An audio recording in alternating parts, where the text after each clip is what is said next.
Bienvenue aux Aventuriers de la pensée. Ici, l'idée, c'est d'explorer ensemble des idées fascinantes qui viennent des sciences sociales. Oui, bonjour. L'objectif, c'est vraiment de plonger dans des textes clés, des recherches parfois un peu denses, c'est vrai. C'est ça, et d'en extraire l'essentiel. Pas juste les théories abstraites, mais plutôt les histoires, les enquêtes, bref, les aventures intellectuelles qui peuvent un peu changer notre regard sur le monde. Exactement. On essaie de rendre tout ça accessible, de comprendre non seulement ce que les penseurs ont trouvé, mais aussi et surtout pourquoi c'est important. Encore aujourd'hui.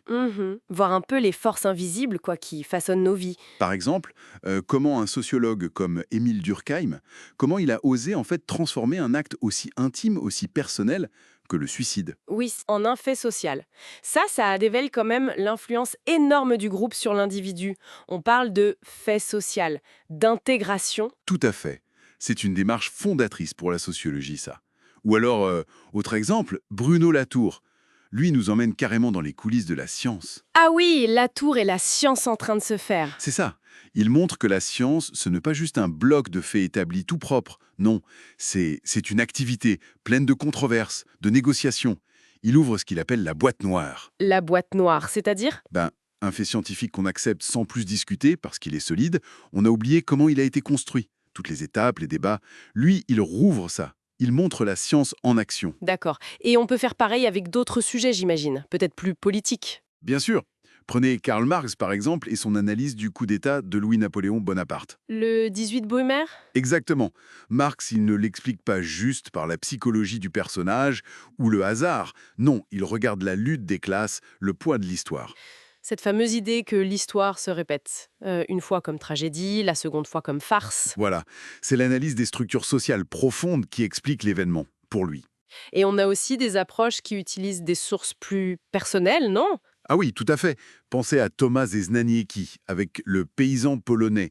Ils ont analysé des milliers, vraiment des milliers de lettres personnelles échangées entre des immigrés polonais aux États-Unis et leurs familles en Pologne. Des lettres. Ah, pour faire de la sociologie. Oui, Et ça leur a permis de comprendre de l'intérieur le bouleversement vécu par ces personnes. ils ont forgé des concepts comme la désorganisation sociale, quand les anciennes règles ne fonctionnent plus dans le nouveau contexte, mais aussi la capacité des gens à se réorganiser, à créer de nouvelles formes de vie sociale.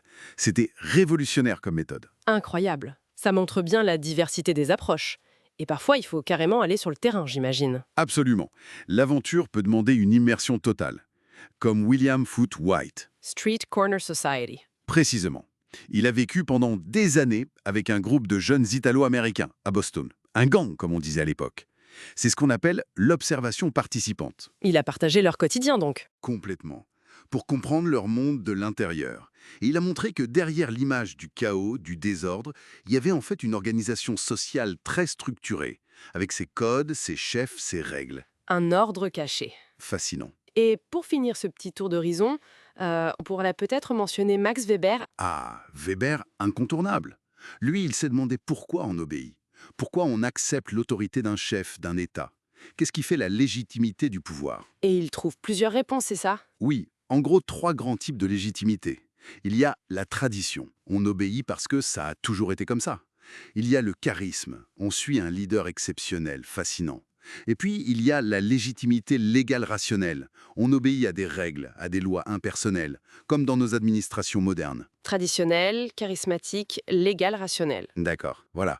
Ça permet de classer, de comprendre les fondements de l'obéissance dans différentes sociétés. Bon, ben voilà, un peu le genre d'exploration qu'on propose ici. Des plongées, rapides mais quand même profondes, pour saisir l'essentiel, avec des faits parfois surprenants, et juste ce qu'il faut pour rester accroché. L'idée, c'est vraiment de donner des clés de compréhension. Connecter les idées entre elles, voir comment elles éclairent le monde social, l'actualité, nos propres interactions. Une manière de devenir, disons, bien informé, sans se sentir complètement submergé par la complexité des choses. C'est ça. Comprendre un peu mieux les mécanismes cachés derrière ce qu'on vit tous les jours. Alors, si l'aventure vous tente, prêt à rejoindre les aventuriers de la pensée. Et pour laisser matière à réflexion.